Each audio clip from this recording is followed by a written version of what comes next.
Bienvenue dans Slow Marketing, le podcast du marketing qui ne veut pas finir comme les dinosaures. C'est le premier podcast dédié à la transition environnementale dans le marketing. Je suis Anaïs, experte en marketing digital. Bonjour Hélène, c'est un plaisir de te recevoir sur Slow Marketing. Comment vas-tu aujourd'hui ? Bonjour Anaïs, je vais très bien, merci.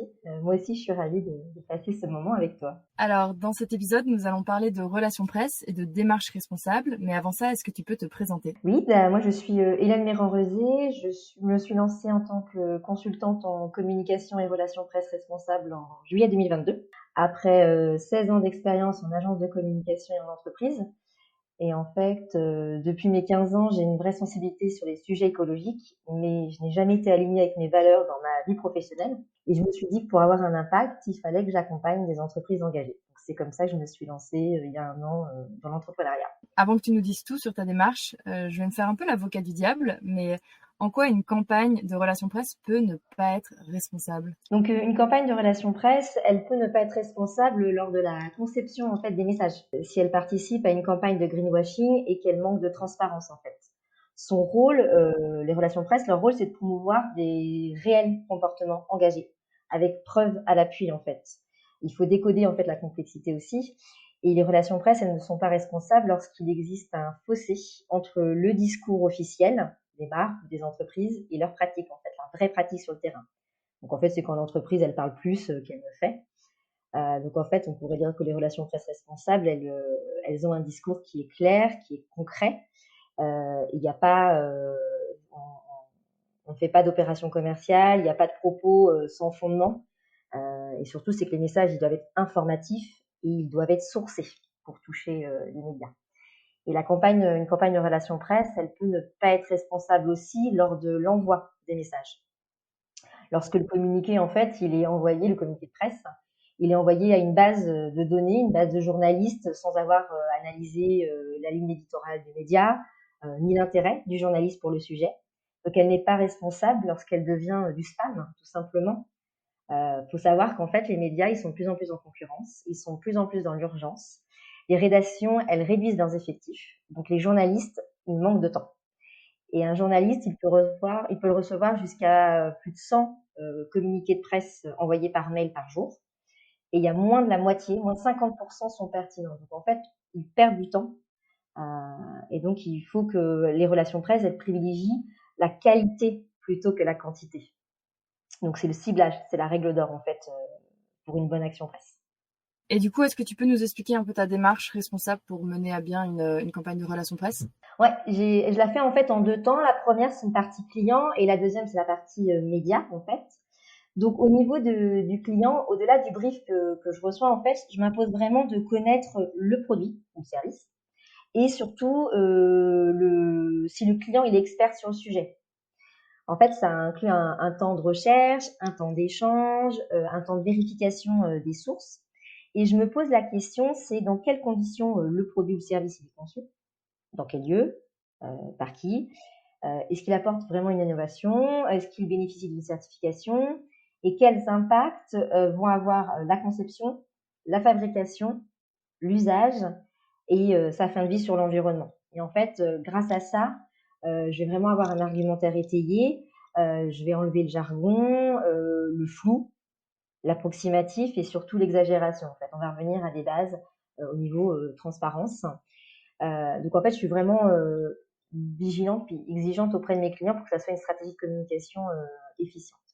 Et dans un deuxième temps, côté journaliste, ma démarche, elle consiste à en fait identifier les médias et les journalistes qui traitent des thématiques, soit les thématiques secteurs, soit les thématiques métiers de mon client.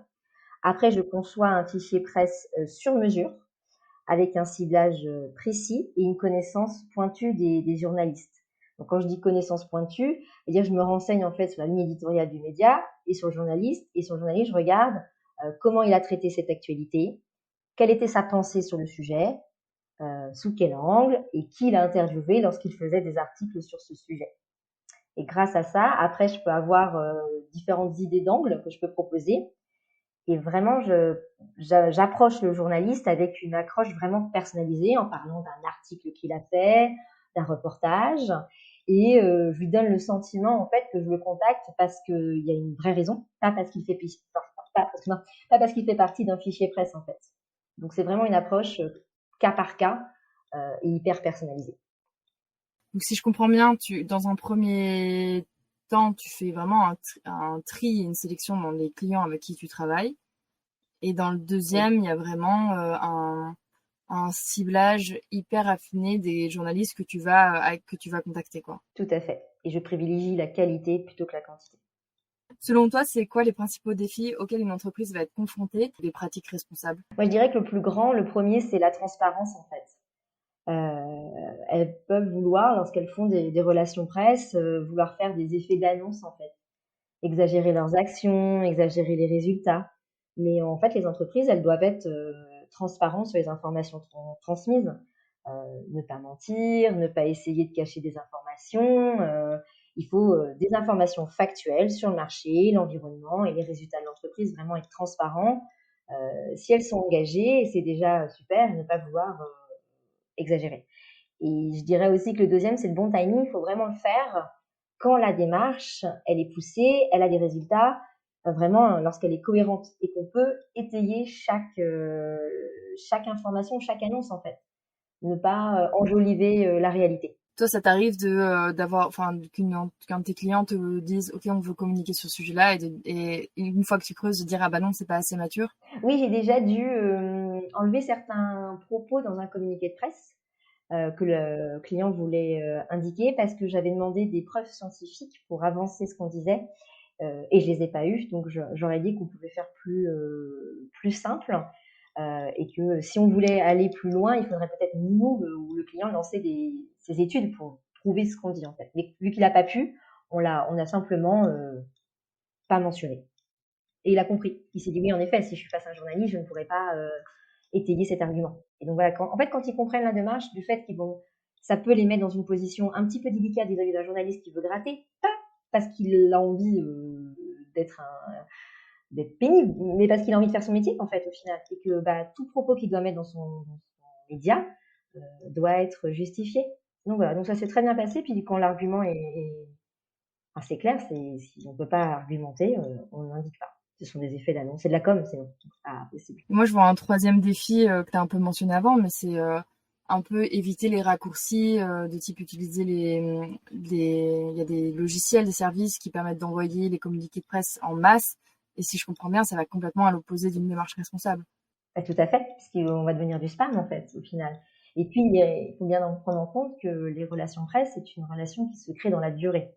C'est très rare quand on commence des relations presse d'avoir des résultats très rapidement. Donc ça aussi, c'est le défi, c'est vouloir avoir des résultats tout de suite et se dire que la quantité va permettre, allez, si on envoie 300 mails, il y aura bien 5% de retour et compter comme ça, 5% de retour, 5% d'achat.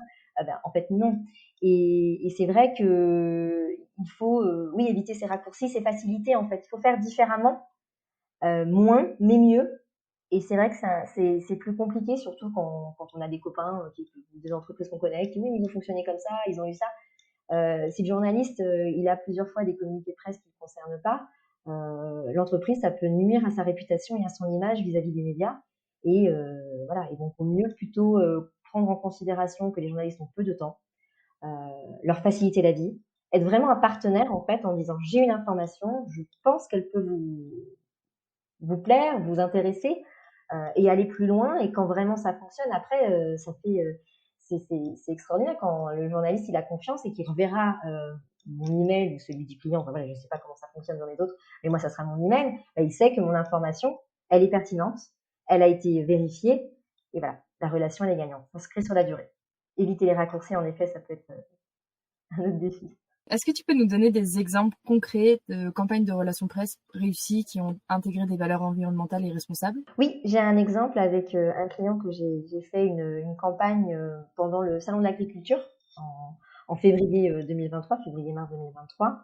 Et en fait, ma démarche, elle a été de poser des questions avant de vouloir vendre quelque chose. En fait, j'ai demandé aux journalistes s'ils étaient intéressés avant de leur envoyer en fait un communiqué de presse. Par exemple, j'ai cherché à comprendre leurs besoins par rapport à cette actualité qui est quand même assez importante au niveau national, le salon de l'agriculture. Donc j'ai essayé de savoir s'il avait d'abord traité le sujet, comment ils allaient le traiter, sur quoi ils travaillaient et comment je pouvais les aider en fait. Je proposais plusieurs angles selon si c'était une presse sectorielle, une presse locale, une presse nationale. Et après, nous, on faisait un point presse sur le salon. À un moment donné, forcément un créneau. J'aurais demandé déjà s'ils venaient au salon avant de leur envoyer une invitation. Et après, je leur demandais s'ils venaient au salon, sur quel jour et s'ils avaient envie de nous rencontrer. Et après, je leur disais, bah voilà, on fait un point presse à tel moment, à telle heure, tel jour. Et voilà. Et en fait, j'ai jamais balancé l'invitation comme ça en masse sans avoir demandé.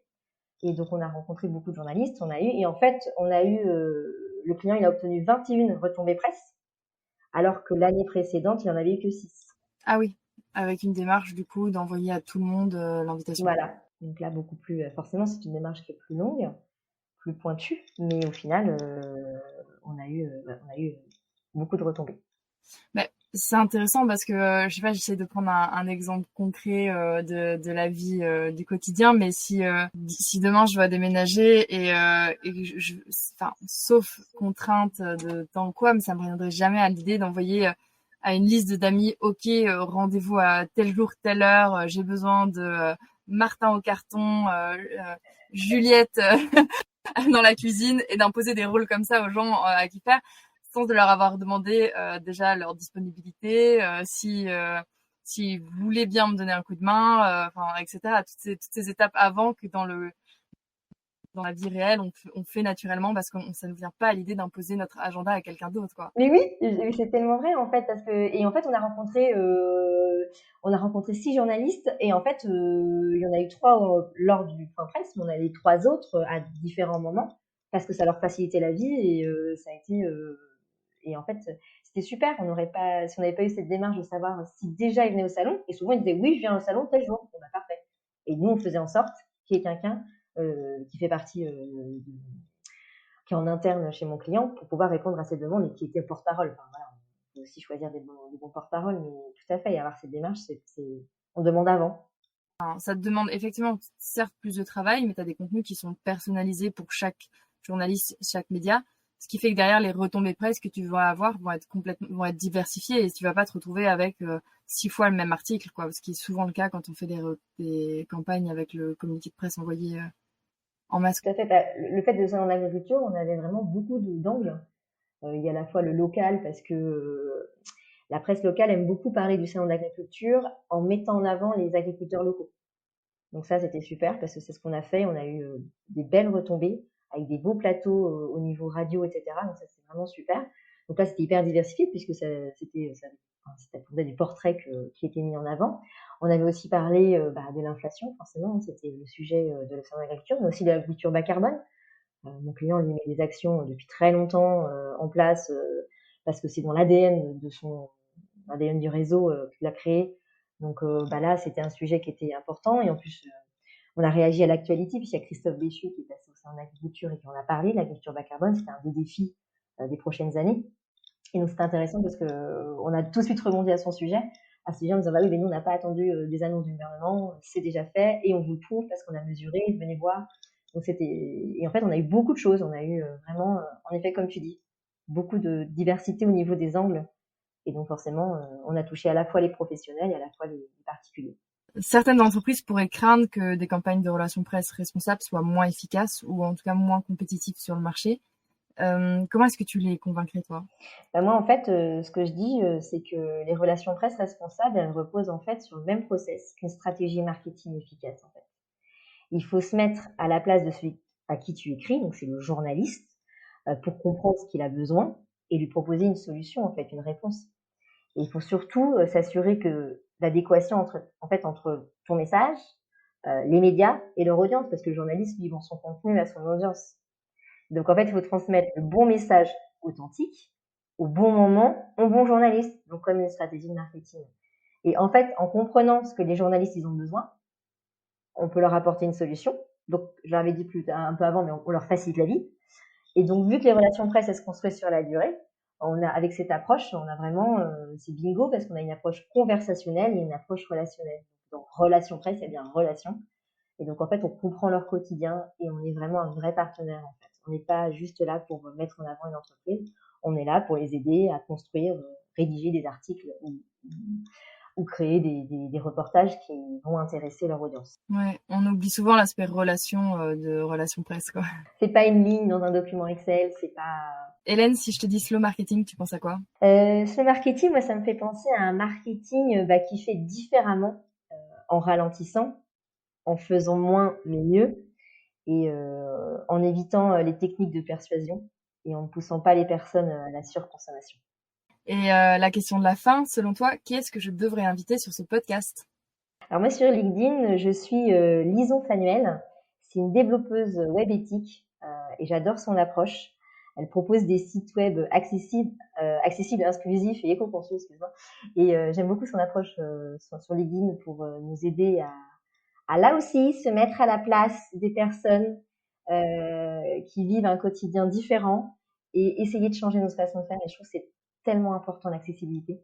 C'est un deuxième sujet aussi qui me tient à cœur et je trouve qu'elle est super sur ça. Super intéressant, j'irai voir. Merci pour la recommandation. Ben, franchement, Hélène, merci pour tous ces conseils. J'ai énormément appris sur les relations presse. Ça me fait penser à pas mal d'expériences passées avec des clients.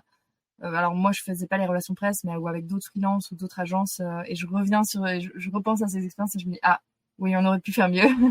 Donc c'est inspirant. Ça donne en tout cas plein de conseils pratiques pour faire des relations presse responsables. Il me semble aussi que tu voulais nous partager justement un outil pour mettre ça en pratique. Oui, tout à fait. C'est mon fichier Excel que j'utilise en fait, qui permet de classer tous les contacts des journalistes par typologie de médias. Après, par secteur, par thématique abordée par média ou journaliste. Et puis essayer vraiment d'avoir un suivi des relations. Est-ce qu'ils ont déjà fait est-ce qu'ils ont fait un article sur l'entreprise? Est-ce qu'ils ont une affinité avec l'entreprise, une affinité avec l'attaché presse, moi? Est-ce que j'ai déjà discuté avec eux? C'était quoi mon dernier point de contact? Voilà, essayer pour avoir une relation vraiment fournie, basée sur un échange, c'est bien comprendre tout ça. Donc c'est pour aider en fait à concevoir son fichier presse. Ok, super. Je mettrai le lien dans la description de l'épisode avec ton profil LinkedIn aussi. Bah, merci beaucoup. C'était super chouette de pouvoir échanger avec toi sur ce sujet. Bah, super. Merci pour l'invitation. C'est tout pour aujourd'hui. Rendez-vous dans 2 semaines pour un nouvel épisode. Si tu ne veux rien louper, abonne-toi à la newsletter ou à mon profil LinkedIn, Anaïs Baumgarten. Tous les liens sont dans la description.